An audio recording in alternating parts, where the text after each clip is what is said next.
latest technology and the largest team of 5 meteorologists. News 12 First Alert Weather on your side. Closed captioning for News 12 is brought to you by Kenneth Nugent. From the station that's on your side, this is News 12 First at 5. Soon, callers can press just 3 numbers to reach out for help, but South Carolina dispatchers might not be ready to handle the volume of calls when a new national hotline goes live this weekend. It has been in the works for years, and now the new nationwide suicide prevention hotline is supposed to be an easier lifeline for those who need it most. But as our State House reporter Mary Green explains, those ready to answer the call starting tomorrow in the Palmetto State worry one location might not be enough. People in need of help for suicidal thoughts or dealing with mental health crises have had to dial a 10-digit number to talk to someone. But starting tomorrow, they just need to know these 3 numbers to call: 988. This will help more people remember the number, could help more people reach out when they're in need and know more about the resources for them. In South Carolina, all calls to this lifeline go through the state's lone call center, Mental Health America of Greenville County. That center says its staff, trained to handle mental health crises, has been able to answer around 90% of calls in the last several weeks, but they are expecting that volume to increase once the 988 number is active. The state legislature set aside over $1 million in the current state budget for a second call center in Charleston, which they're looking to have up and running by early next year. Advocates say calls do not go unanswered, so if someone from the Greenville Center can't answer, someone else will in another state. With each second that is added on to transferring, that's not helpful to the callers. So that's why one of the reasons why it's so important that we can keep the calls in South Carolina. And help is available right now for anyone in crisis. Starting tomorrow, people can dial 988, and right now they can dial the 1-800 number on the screen to talk with a trained counselor.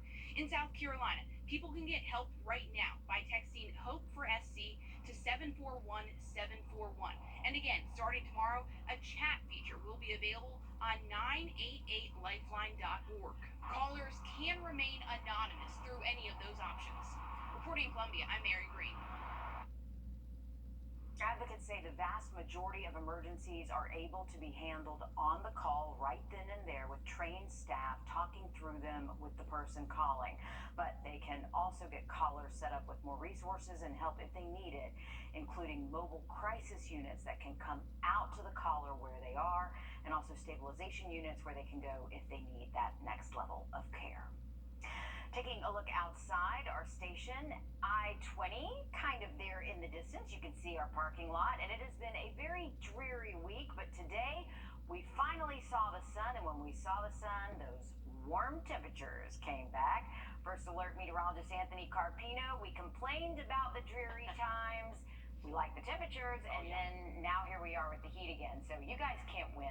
Yeah, it's back and forth. We're either talking about the downpours, the sunshine, and then when the sun comes back out, now we're talking about all that humidity that's out there too. So it's just feeling like summer in the South for us. And right on cue, we do have a few more of those scattered showers and storms. We did have a few stronger to severe storms not that long ago, but those warnings have been allowed to expire. Right around the Wrens area, that thunderstorm really starting to fall apart. Some lighter rain to be found all the way through Route 1 and all the way up Route 221 going in through portions of Columbia County as well. And we do have a few more scattered storms around the Aiken area along I-20 and in through portions of Edgefield County there. So some hit or miss showers out there this evening, and we're going to keep a track on those as we continue through the next several hours. But once the sun goes down, most of those storms will come to an end. We'll stay dry through tomorrow morning. It's as we go through the afternoon that we're going to have another round of showers possible. Grilling forecast for this evening, sticking to those low to lower 80s by about 6 o'clock tonight, back down to the upper 60s and low 70s for tomorrow morning. 80s and more storms for tomorrow afternoon. We'll time those out coming up in about 10 minutes. And now we're all hungry. Thanks a lot, Anthony. A water main break today in the Runs Creek subdivision means, some contaminated water. So the Jackson Water Department sending a boil water advisory if you live in that area. They're urging you to boil any drinking water or cooking water for at least 2 minutes until further notice. It is just a precaution. Second to the Masters every year is the long-awaited Peach Jam. Many people come to Augusta to watch basketball players compete in the Nike tournaments. One manager for local lodging says they welcome many people who come to visit, and he says it is one of their busiest times. We were actually almost sold out. Peach Jam is always a great week for us this year. We have a few openings left, and there are some people that manage their schedule a little closer to the tournament. But we're almost sold out. Love hearing that. It sounds like pre-COVID times, doesn't it? If anything, his staff are from the area, and they take a lot of pride in serving those who come during Masters Week or for the Peach Jam. Get ready. The first day of the tournament is on Sunday, so also use some patience. It's going to be a lot more crowded on our local roads. Augusta's Triathlon, the Ironman, that's another big event, and it's almost time. They're asking for your help to prepare the races this year. They say it wouldn't be possible without the help from the community, and they need at least 1,200 people. You are encouraged to sign up either by yourself, maybe there's a group if you want to do it together. Some openings include check-in points, the finish line, and goodie bags. The races will be on Saturday, September 25th, but of course they need lots of help prepping in the days before and of course the week afterwards for cleanup. The Secret Service Agency says they did not delete any text messages between January 5th and 6th around the Capitol riots. The Hearings Committee requested a document from the agency's Inspector General, and they found several text messages between members were deleted. One special agent says some of the data was erased when their phones were reset by a system migration, but they were gone after investigators asked the Inspector General for them. Their spokesperson says they've been cooperating in any way they can beyond the texts. Parents in Cobb County, they say they are furious with a new policy for their local schools. That policy says volunteers can complete training to carry a firearm on campus, and that doesn't include teachers or staff. Parents chanted delay the vote because they argue it will still put their children in harm's way. Some argued it would enforce stereotypes, while others say this isn't a solution at all. How are our children, who are already traumatized by the news of other elementary schools, supposed to know that someone on school who they see as armed is safe if they are not a school resource officer? The details show it'll be up to the superintendent to oversee the types of guns and even to authorize ammunition. Teachers won't be allowed to have guns on school grounds, but the superintendent says they will be safer with this policy. The Bureau of Alcohol, Tobacco, Firearms, and Explosives is in Georgia for a new investigation. Their spokesperson says they've seen an increase in robberies, and they're happening at gun stores. The department is worried about the guns getting into the wrong hands, so they're offering a $10,000 reward for anyone who knows the robbers. The caveat of the award, the individual does not have to give their name, so we won't put the name out there publicly. The main thing that we're looking for is to get these criminals caught and get these weapons off the streets. Agents are encouraging you to call 1-800-ATF-GUNS to provide any tips you might have. They say they hope someone watching right now might know something and help them find the culprits soon.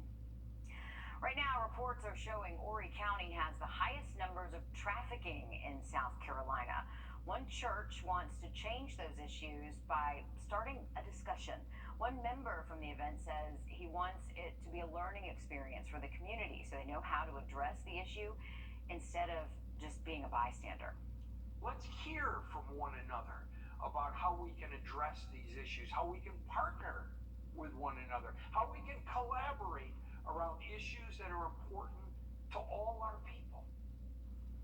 Meanwhile, Georgia's U.S. Department of State helped more than 30 victims in 2019. They've rescued them from forced labor, begging, and sex trafficking, which impacted at least 30 women and children. Sticker shock. That's, of course, when people at the store feel the weight of inflation as they fill up their carts. Nick Neville takes us to South Carolina, where gas and food budgeting is a hassle for a lot of people. What's already a chore, shopping for groceries, has become even more cumbersome for Midland's families with rising inflation. It makes me feel like my country's letting me down, the greatest country on earth, and we shouldn't have to be squeezing pennies. Experts say some relief could be on the horizon, though. If we look forward to the second half of the year, it is likely that we will see some relief from inflation. While prices continue to climb, Joey Von Nessen, a UofSC research economist, says many families have managed to stay afloat with the help of additional savings put away during the first 2 years of the pandemic. As consumers spend down that excess cash, he says this could cut demand and eventually lead to lower prices. But in the meantime, eggs are up 33% from this time last year. That chicken you just bought for dinner costs you nearly 20% more. Milk is up 16%, and fruits and veggies are up 8%. I have 1 loaf of bread in this bag, and I have 3 peaches in this bag, and my receipt says $8.37. I mean, that's ridiculous, and don't get me started talking about the gas. Even though gas prices are down 60 cents a gallon in Colombia over the last month, they're still more than $1 higher than they were a year ago, which has some asking, when is this going to stop? Gas is so expensive. It's like I barely even want to get up and go to work, move the truck that I drive because gas is so high. I don't even want to stop at the store most of the time because I know I have to pump this high gas. So, at the end of the day, it's a must that our cars move. So it's like we can't control it. It hurts. It does. That pint of ice cream in the freezer, 70 cents higher, by the way, than it was last year. The Federal Reserve is expected to raise interest rates this week to help, but some economic experts say that's risky, so it remains to be seen. We'll keep an eye on it for you. Officials trying to ease the burden of student loans. We'll hear from the U.S. Department of Education when we come back. Anthony?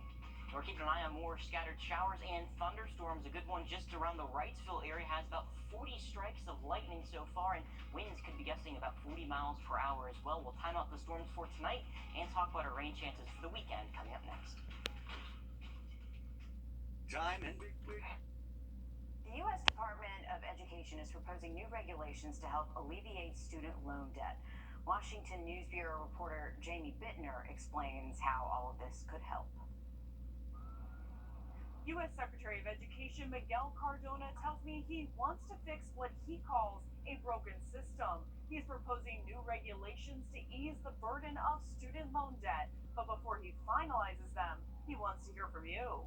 The system has to be better so that more Americans can have access to it. Over the next 30 days, Secretary Miguel Cardona says the U.S. Department of Education wants to hear from the public about its new plan to help students and families. The new proposed regulations zero in on stopping predatory practices and giving borrowers more options, including measures to stop interest capitalization, which occurs when unpaid interest is added to the principal balance of a loan. The new regulations also seek to give students relief by expanding the eligibility for public service loan forgiveness. Public service loan forgiveness is for public servants, right?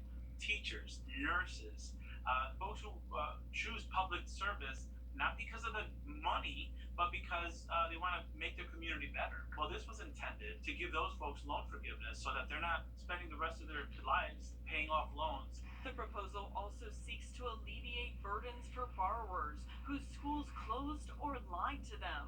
That includes giving borrowers more options to have a day in court if they have pending disputes with their colleges. Anyone who wants to weigh in on the new proposal can do so on regulations.gov. By the way, the U.S. Secretary of Education tells me if you think you're eligible for public service loan forgiveness, don't wait until these federal regulations are finalized. Go to studentaid.gov right away to see if you're eligible right now. In Washington, I'm Jamie Bittner. If you ever need to take out student loans for college in Georgia, you can visit the usloancenter.org to learn more about the process.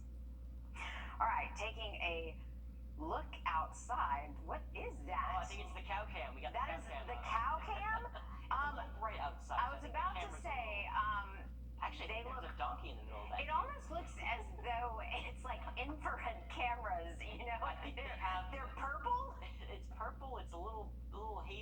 cameras, Mary, those are pretty incredible. They zoom in very close in, so it's pretty bright outside. I was like, so we are seeing some what sunshine out there. are we? I mean, is it like Unicorn Central? I mean, it looks something out of a storybook there. It does. It's just two random little guys just chilling in the field. Hey, and they're both standing up, so I think the rumor there is that if they're sitting down, that's where we're expecting rainfall. But if they're standing up and enjoying themselves, I think that means stay on the drier side. That's the rumor I heard. I'll go with you, Anthony. I would prefer to anything you say to a purple cow or a purple donkey or whatever that was. Purple cows and donkeys, they're just standing up enjoying the sunshine. Well, it is hot, it's sticky, and we're other than Beach Island, we're seeing some of those showers and storms coming on right now. A good amount of thunderstorms actually to the north of the Augusta area and through portions of the Wrightsville area. We'll zoom into you guys first. A good amount of lightning and thunder, about 36 strokes of lightning. There is a special weather statement on this thunderstorm for winds getting gusting closer to about 40 miles per hour. So we could see some good winds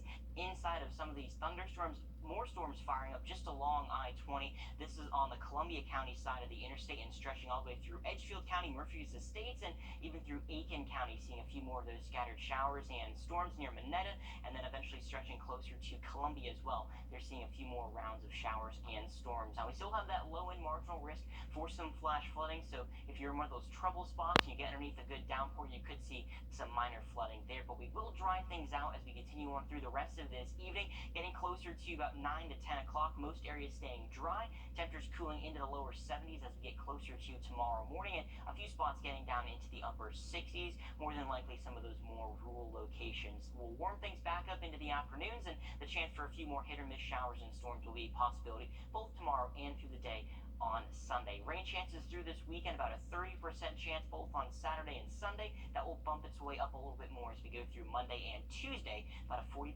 chance there. Now, the current look over Grovetown and I-20, we do see some of those more ominous clouds out there and a few of those rain shafts you can see out there in the distance. Still on the sunnier side at Bushfield, 84 degrees, but it feels like the upper 80s to right around 90 degrees. That's thanks to dew points into the 70s. So still on the stickier side for sure, and we'll still not going to rule out a few isolated storms later on this evening, but drying things out for the most part by about 9 o'clock. Temperatures cooling into the low 70s by about midnight. We'll start things off in the upper 60s and low 70s tomorrow morning, getting into the 80s. And if you're going out to the pool tomorrow afternoon, keep in mind the potential for a few more hit or miss showers or storms. Temperatures sticking to the upper 80s both on Saturday and Sunday, back to the low 90s. Those 90s are going to return as we go through most of next weekend. We're going to stick to those rain chances over the next 7 days. About 91 on Tuesday, 93 Wednesday and Thursday. All right, thanks, Anthony. If you have a dog, you know that summer can be hard on them, especially when they're outside. Well, coming up, we take a look at a new device aimed at keeping them cool. Does the spleesh work? Well, we take a look next. The Live Bike Conversation. A device promising to keep your dog cool while out on a walk. It is a bowl combined with a leash, or as the makers like to call it, a spleesh. Rachel Hackbarth puts it to the test. Taking a walk during these hot summer days feels like less of a treat and more like a chore for Catherine Heidel and her dog Toby. She's hoping this week's Does It Work product, the $39.95 spleesh, will bring some heat relief to her senior pet. He does not really like to go on walks. We typically just go like around the block. The multifunction spleesh promises to keep your dog hydrated by turning into a bowl and a squirting water gun with just the press of a button. So it holds 12 ounces of water for a drink. It easily attaches your leather rope or nylon leashes. To get started, the instructions tell us to pour our water into this compartment found on the handle. This is like filling up a squirt gun. Catherine is almost able to pour that entire bottle of water into the spleesh. Now all that's left is attaching a leash of our own to the device. The leash is not included. Hey, that looks spleeshy. It sure does. With our spleesh assembled, Catherine is giving the water feature a test run. It is a water gun. So far, how's it working? Okay, so far so good. Toby's owner is giving her seal of approval, but the real question is, will Toby? Want a drink? Toby isn't using the spleesh's bowl just yet, but Catherine says that's only because he's getting adjusted to his new accessory. Might take some time. Catherine says the spleesh works, and with a little patience, This could be a fun new addition for their walks. Maybe if I put a treat in there. And honestly, like in today's heat, if you're taking your dog on a walk, this might be great. For Does It Work? I'm Rachel Hackbarth. All right, thanks for that, Rachel. As we go through the next couple of days, going to keep the chance for a few scattered showers and storms into this weekend. Seeing a good thunderstorm in Wrightsville. Lots of lightning associated with that. We'll time out the storms for tonight and the weekend coming up next.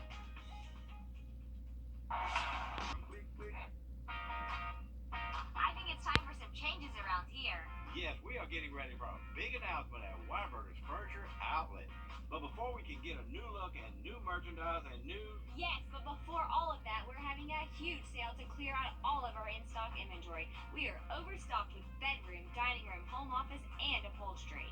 Hurry in for deals of a lifetime. Every item in the outlet is marked down. You won't believe these deals. It's on your record to win, Chevy. All right, here's another look at radar. We do have a few more scattered showers and storms developing.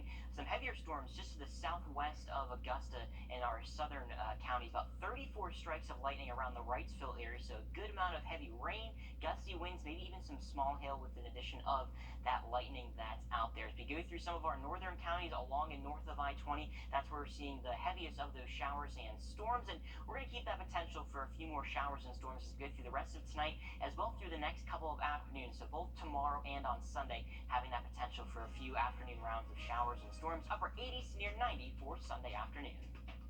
All right, thanks, Anthony. Coming up, we look at an Augusta apartment complex well known to Richmond County deputies. What deputies are called out for and what's being done next, first at 5.